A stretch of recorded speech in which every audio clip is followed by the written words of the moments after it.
तो क्वेश्चन है आपका, इफ ए इज इक्वल, हमको सबसे पहले चाहिए ए का डिटर्मिनेंट। अब को फैक्टर का आपको एक फॉर्मूला याद रखना है, वो है हेलो गाइस। तो कैसे हो आप सभी लोग। और आज के सेशन में हम बात करेंगे इंपॉर्टेंट क्वेश्चन की, जो कि मैट्रिक्स में हर बार पूछा जाता है। तो आइए देखते हैं कि किस तरह से वो सॉल्व होगा। चलिए,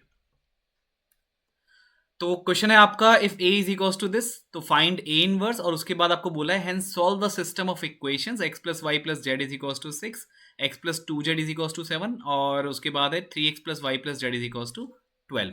अब इसको सॉल्व कैसे करोगे, ध्यान देना, ठीक है। सबसे पहले हम निकालेंगे ए इनवर्स, इस वाले पार्ट को ध्यान दीजिए।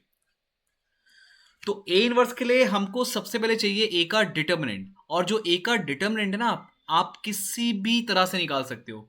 किसी भी तरह से मेरा मतलब है, आप रो को एक्सपेंड करके निकाल सकते हो, आप किसी भी रो को एक्सपेंड करके निकाल सकते हो, और किसी भी कॉलम को एक्सपेंड करके निकाल सकते हो। आई होप मेरी बात आप समझ पा रहे होगे। किसी भी रो के थ्रू एक्सपेंड करो या किसी भी कॉलम के थ्रू एक्सपेंड करो।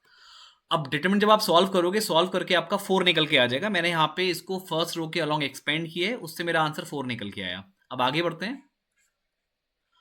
अब इसके बाद करना क्या है, आपको माइनर्स निकालने हैं और उसके बाद निकालने हैं कोफैक्टर्स। अब माइनर्स निकलते कैसे हैं, तो फॉर एग्जांपल अगर मैं माइनर निकालूं A11 का, ध्यान से समझना, मैं माइनर निकाल रहा हूं किसका, A11 का। तो मैं क्या करूंगा, इस A11 के पास जाऊंगा, यह है A11। अब मैं इस वाली रो को हाइड कर दूंगा और इस वाले कॉलम को हाइड कर दूंगा, तो बचा क्या, 0 2 1 1। तो इसका डिटरमिनेंट निकाल दूंगा, तो कितना आएगा, 1 इंटू 0 0 एंड 1 इंटू 2 2, तो 0 - 2 - 2। ये आपका आ गया माइनर ऑफ A11। अब माइनर निकालने के बाद को फैक्टर कैसे निकलता है उसको समझो। ये देखो, अब को फैक्टर का आपको एक फॉर्मूला याद रखना है, वो है ये CIJ। आई रिप्रेजेंट करता है कि भाई कौन सी वाली रो है, और जे रिप्रेजेंट करता है कि कौन सा वाला कॉलम है, ठीक है। तो ये फॉर्मूला है आपका -1 की पावर i प्लस जे, और उसके बाद MIJ। फॉर एग्जाम्पल मैंने जैसे A11 के अलॉन्ग क्या निकाला, माइनर निकाला, ठीक है, माइनर ऑफ A11 निकाला।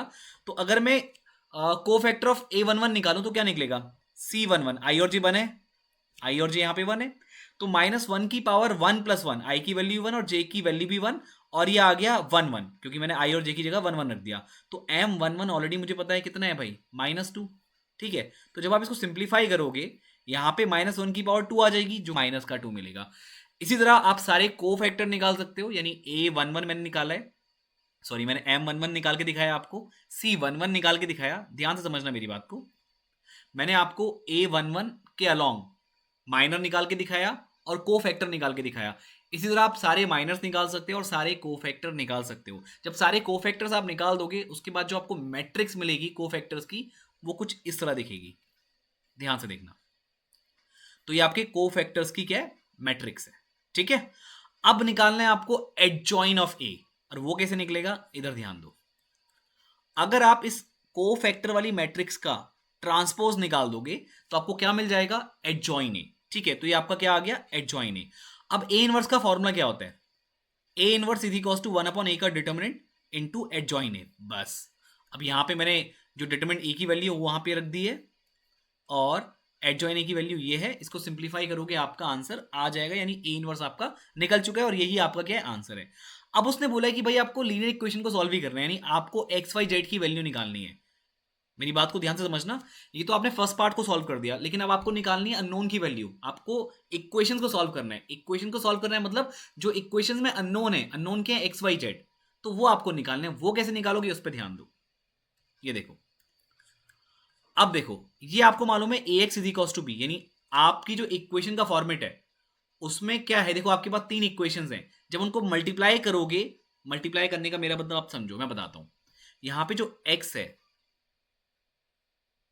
ये है अननोन वाली मैट्रिक्स एक्स वाई जेड, और ए वाली मैट्रिक्स ऑलरेडी आपको पता है। तो जब ए वाली मैट्रिक्स को इससे मल्टीप्लाई करोगे ना, तो आपको पहली वाली रो में पहली इक्वेशन मिलेगी, दूसरी वाली रो में दूसरी इक्वेशन मिलेगी, और तीसरी वाली रो में तीसरी इक्वेशन मिलेगी, ठीक है। और इज इक्वल्स टू बी, यानी इक्वेशन में आप देखोगे इक्वल टू में बाद में क्या है, ये देखो आपको मिल रहा है 6 7 और 12। ये है बी वाली मैट्रिक्स, यानी बी वाली मैट्रिक्स आपकी कितनी हो गई, 6 7 और 12। और अननोन वाली मैट्रिक्स में आपको ऑलरेडी बता चुका हूं, ठीक है। अननोन वाली मैट्रिक्स की आपकी एक्स वाई जेड, जिसको हम एक्स से रिप्रेजेंट कर रहे हैं यहाँ पे। तो जब आप ये देखो ना, एक्चुअली है क्या, ये आपका a into x is equal to B है। ये बी वाला पार्ट हो गया, ये आपकी अननोन वाली मैट्रिक्स और ये आपका ए वाली मैट्रिक्स जो ऑलरेडी आप देख रहे हो यहाँ पे, ये ए वाली मैट्रिक्स है। तो जब इसको एक्स वाली मैट्रिक्स से मल्टीप्लाई करोगे तो आपको ये इक्वेशंस मिलेंगी। बहुत सिंपल सा लॉजिक है, आई होप आप समझ रहे होगे, ठीक है। अब इसके बाद देखो, अब यहाँ पे ध्यान से देखना, अब मैं कर क्या रहा हूं यहां पे, मैं ए इनवर्स का प्री मल्टीप्लीकेशन कर रहा हूं। प्री और पोस्ट का बहुत ध्यान देना होता है, ठीक है। यहां पे आप प्री मल्टीप्लाई करते हो, प्री मल्टीप्लीकेशन कर रहे हो, तो ये ए इनवर्स ए हो जाएगा, इनटू में एक्स है यहां पे ऑलरेडी, और is equals to A inverse B, ठीक है।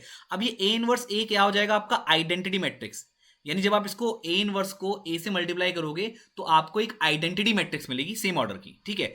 तो अब आप इसके बाद जब किसी भी आइडेंटिटी मैट्रिक्स को किसी भी मैट्रिक्स के साथ मल्टीप्लाई करते हो तो वापस से आपको वही मैट्रिक्स मिलती है, तो आपको एक्स वाली मैट्रिक्स मिल जाएगी, ठीक। और ये इज इक्वल टू कितना हो गया, ए इनवर्स बी। अब ए इनवर्स आपके पास है और बी वाली मैट्रिक्स भी आपके पास है, तो आप क्या करोगे, इसको सिंप्लीफाई करोगे।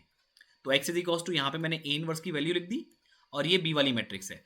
अब यहाँ पे नोटिस करो, देखो ये जो पहली वाली मैट्रिक्स है उसका बाद वाला 3 और जो पहली बाद वाली मैट्रिक्स है उसका पहला वाला 3, तो ये दोनों सेम है। यानी इसका मतलब कि जो मैट्रिक्स का मल्टीप्लिकेशन है वो पॉसिबल है, ठीक। और जो लास्ट में नई मैट्रिक्स निकल के आएगी उसका ऑर्डर क्या होगा, 3:1, तो 3:1 उसका ऑर्डर होगा। तो जब आप पूरा इसको सिंप्लीफाई करोगे मल्टीप्लाई करने के बाद, मतलब इस तरह से मल्टीप्लाई करोगे आप, रो वाइज ऐसे जाओगे, कॉलम वाइज ऐसे जाओगे, मैं एक करके दिखाता हूँ आपको।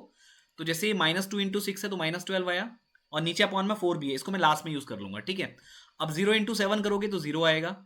अब उसके बाद 2 इंटू 12 करोगे 24 आएगा, और अपॉन में 4 है, देखो 4 से डिवाइड भी होना है ना, तो लास्ट में अपॉन में 4 कर दो। तो -12 प्लस 24 कितना आ गया, 12। 12 डिवाइड बाई 4 कितना आ गया, 3। तो यहाँ पे आपका x का वैल्यू कितना हो गया, 3। इसी तरह आप इसको इस तरीके से मल्टीप्लाई करोगे और लास्ट वाली रो को भी इस तरीके से यहाँ पे मल्टीप्लाई करोगे, तो आपको 1 और 2 वैल्यूज भी मिल जाएंगी। तो आपका जो आंसर आएगा वो आएगा x की वैल्यू 3, y की वैल्यू 1 और z की वैल्यू 2। तो आई होप गाइज ये कॉन्सेप्ट आपको समझ में आया होगा, और ये ऐसा क्वेश्चन है, ये आता ही हर बार, तो इसको एक बार ध्यान से करना सॉल्व। और इसमें सबसे ज़्यादा गलती कहाँ पे होती है, प्लस माइनस में। तो अगर प्लस माइनस में आपकी गलती ना हो तो बहुत इजीली आप इसको सॉल्व कर सकते हो। आई होप आपको मेरी बात समझ में आ गई होगी। तो अगर आपको एक कॉन्सेप्ट पसंद आया तो अपने फ्रेंड के साथ शेयर करना मत भूलना। बाकी मिलते हैं नेक्स्ट सेशन, बाय बाय।